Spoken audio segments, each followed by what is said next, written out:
And hello everyone, कैसे आप लोग? उम्मीद करते हो खैर से होंगे। अल्हम्दुलिल्लाह मैं भी ठीक हूँ। तो आज के ब्लॉग की शुरुआत होती है इफ्तार के टाइम से, और अभी रमज़ान चल रहा है तो इफ्तार ही के टाइम से होगा।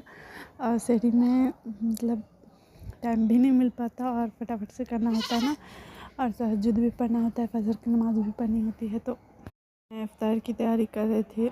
चना पहले मैंने बना लिया है, और कचरी के लिए जिसको दाल का पकारा भी बोलते हैं। तो यहाँ पे मैं दिखा रही थी कि मक्खी कितना परेशान करके रखा हुआ है। दिन में मक्खी और रात में मच्छर बहुत तंग करते हैं। पे मैंने थोड़ा सा सहरी के टाइम का शूट किया था। नमाज़ पढ़ी थी पानी पीकर, क्योंकि जल्दी से पानी पी लिया। कभी भी बोलेंगे सहरी का वक्त ख़त्म हो गया है, उससे पहले मैंने फटाफट से पानी पी लिया। और सुबह उठ के मैंने सारी तैयारी कर ली, क्योंकि मुझे मार्केट जाना था। और देखिए, मैं इस घर में आई थी सामान लेने। तो ये लोग आगे आगे दौड़ के आए। इसको पता है कि हाँ मेरा खाने का है, इस थाल में मैं इनको देती हूँ। तो यहाँ के मैंने सारा तैयारी करके और क्लीनिंग व्लीनिंग सब करके मैं जाना चाहती थी, ताकि मैं आऊँ तो सिर्फ मुझे इफ्तार बनाना हो। तो इससे पहले तो मुझे ये गंद समेटना था।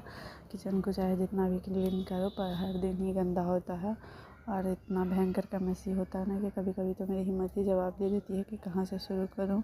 और अभी भी ऐसा ही कुछ हुआ था, समझ ही नहीं आ रहा था कि कहाँ से शुरू करूँ। तो फिर मैंने सोचा कि गैस से ही शुरू करती हूँ, क्योंकि उस पर का सारा सामान मुझे हटा कर रखना होगा। तो कहीं पर रखने के लिए जगह भी तो होनी चाहिए। तो यही जगह है जहाँ पे मैं हमेशा हटा कर रखती हूँ। इसलिए फटाफट से मैंने इसकी क्लीनिंग की। और छानने की वजह से चीज़ें जो फ्राई होती है, तो उसकी वजह से इस पर चीज़ें गिर जाती है। तो आजकल इसको मुझे जूना से धोना पड़ता है, वरना है ऐसे ही कपड़े से पोंछ देती थी तो क्लीन हो जाता था। में तो हम हर रोज़ ही बात करते हैं। सॉरी, मैं आज मैं थोड़ा सा अपने दिल की बात करना चाहती हूँ। दिल की क्या, मैं बहुत ज़्यादा परेशान हूँ, क्योंकि मतलब रमज़ान है, रहमतों का महीना है। पर हमारे लिए ना बहुत मुश्किलें खड़ी हुई है इस महीने में। कल ही एक तो पहले से ही एक मेरे भाई का पैर टूटा हुआ था, दूसरे का कल हाथ टूट गया, अंगूठा जो होता है वो। एक लड़का था, वो आकर पता नहीं कौन सा भूत सवार था उसके सर पे, इसको पकड़ के पीटना स्टार्ट कर दिया। और ऐसा होता है ना कि मतलब आपकी सबसे बड़ी गुनाह क्या होती है, ये मुझे समझ आया है कि आप गरीब हो ना, तो यही आपकी सबसे बड़ी गुनाह है। और यही मतलब नहीं तो आपको इंसान जीने देती है, नहीं आपकी गरीबी आपको उस काबिल छोड़ती है कि आप कुछ कर सको।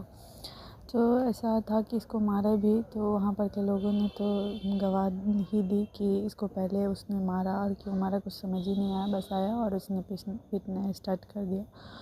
और फिर उसके अगले ही दिन सब अलग तरीके से, मतलब जिसने नहीं देखा वो लोग मतलब शुरू हो गए कि इसकी गलती थी, इसने पहले मारा, ये किया वो किया। तो इस बस्ती में ना हम बहुत मुश्किल से रहते हैं।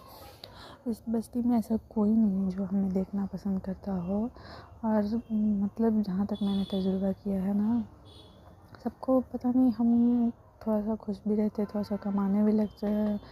मेरा भाई सब, तो उससे भी परेशानी होती है, और अगर नहीं करते तो उससे भी परेशानी होती है। समझ नहीं आता कि हमने क्या बिगाड़ कर रखा हुआ है इस गांव के लोगों का।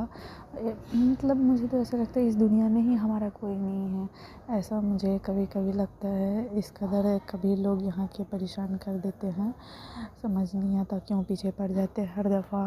और हमेशा इस गांव के लोग जीना हराम करके रखते हैं, हमेशा।